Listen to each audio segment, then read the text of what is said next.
এই গণভোটের প্রস্তাবকারী হলো বিএনপি। প্রস্তাবকারী দল এখন বলছেন গণভোটের আদেশ মানতে তারা বাধ্য নন।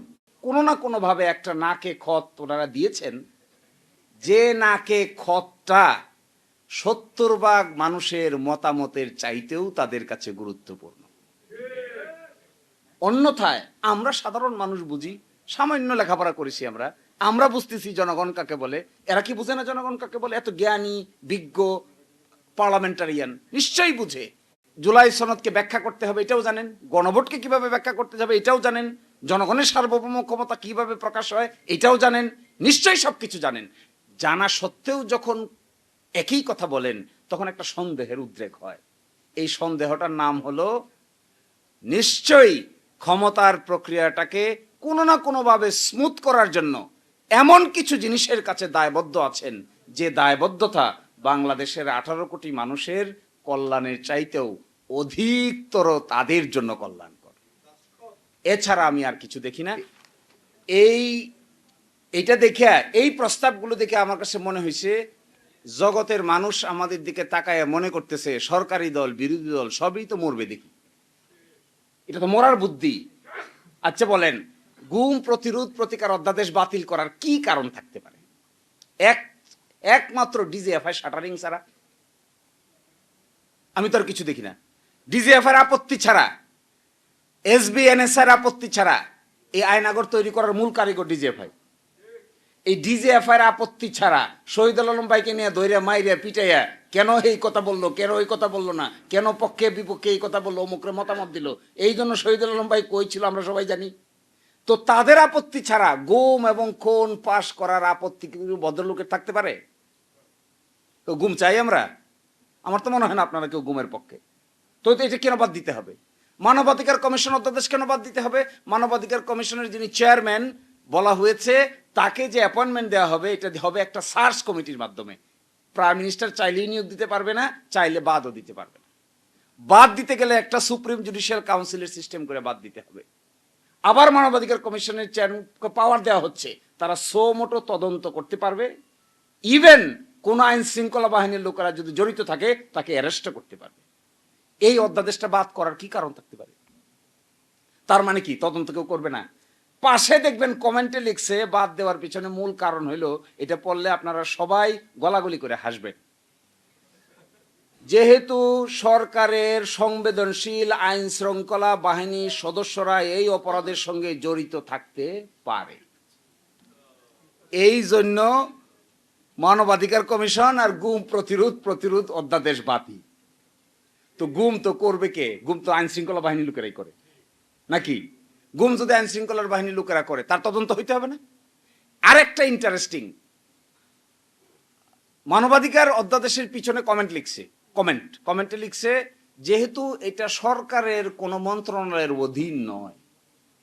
আচ্ছা, মানবাধিকার কমিশন কি সরকারের মন্ত্রণালয়ের অধীন থাকার কথা? ও আশ্চর্য ব্যাপার, এটা তো স্বাধীন, তো তদন্ত করবে স্বাধীনভাবে, নয় এজন্য বাতিল। দেখেন, সুপ্রিম জুডিশিয়াল পৃথক বিচার বিভাগীয় সচিবালয়ের পাশে কমেন্ট লিখছে কি?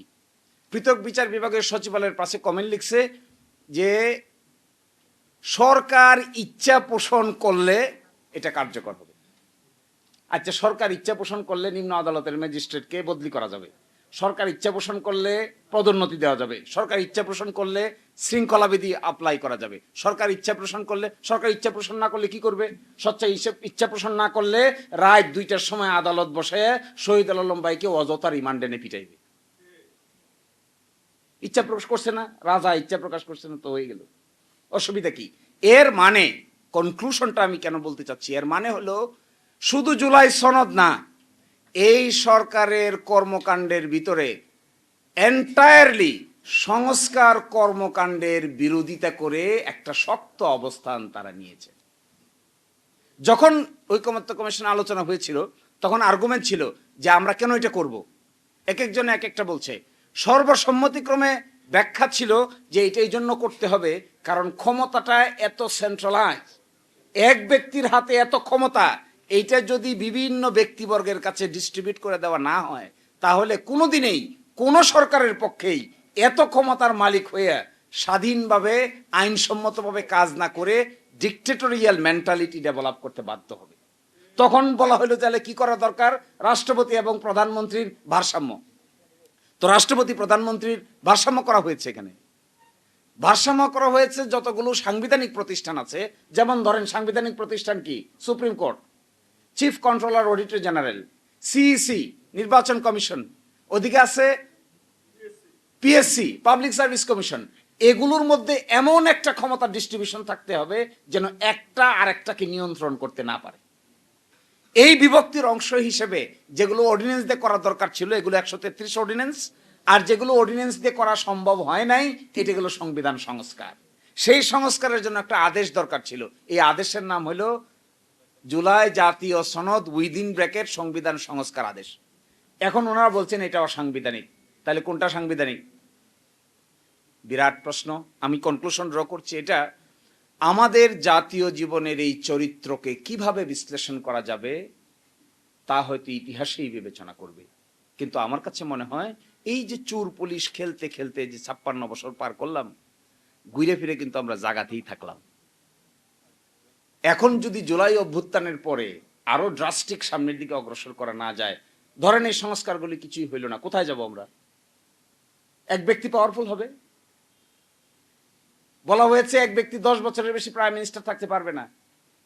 যিনি দলের প্রধান হবেন তিনি সরকার প্রধান হবেন না।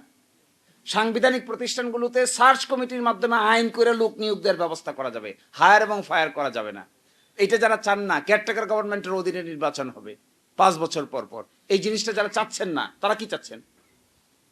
এটা যারা করতে চান না তিনি কোথায় থাকতে চান? এখন আরেকটা ফান্ডামেন্টাল প্রশ্ন করি, আমি শেষ করে দিব। 70% মানুষ পক্ষে রায় দিয়েছে। আমরা বুঝি, আমাদের মতো এরকম সামান্য উকিলরা বুঝতেছি, যারা সরকার চালাচ্ছে তারা কি বুঝে না?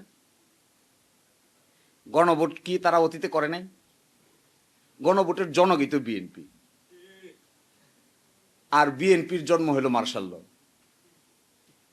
তাহলে গণভোট দিয়ে জিয়াউর রহমান সাহেব বৈধতা নিয়েছিলেন। এখন প্রশ্ন, ওরা যদি বোঝে গণভোট, আর একটা গণভোট কে করেছে? বেগম খালেদা জিয়া। এই দেশে হয়েছে গণভোট 3টা, এইটা নিয়ে 4টা, তার মধ্যে 2টার কল কাটিং আসছে হলো বিএনপি, এইটা হলো 3য়টা। গণভোটের মানে বোঝে না ওরা? নিশ্চয়ই বুঝে, কিন্তু করে না কেন? এইটার পিছনে আমার কাছে মনে হয় এমন কোথাও কোনো না কোনোভাবে একটা নাকে খত ওনারা দিয়েছেন, যে নাকে খতটা 70% মানুষের মতামতের চাইতেও তাদের কাছে গুরুত্বপূর্ণ। অন্যথায় আমরা সাধারণ মানুষ বুঝি, সামান্য লেখাপড়া করেছি আমরা, আমরা বুঝতেছি জনগণ কাকে বলে। এরা কি বুঝে না জনগণ কাকে বলে? এত জ্ঞানী বিজ্ঞ পার্লামেন্টারিয়ান নিশ্চয়ই বুঝে। এই জায়গায় দেখবেন পার্লামেন্টের ভিতরে গিয়ে হবস বলে, লক্স বলে এবং রুশুর কথা বলে, প্লাস বলে হলো সোশ্যাল কন্ট্রাক্ট থিওরির কথা বলে। তার মানে কি ওনারা বেশি লেখাপড়া জানেন?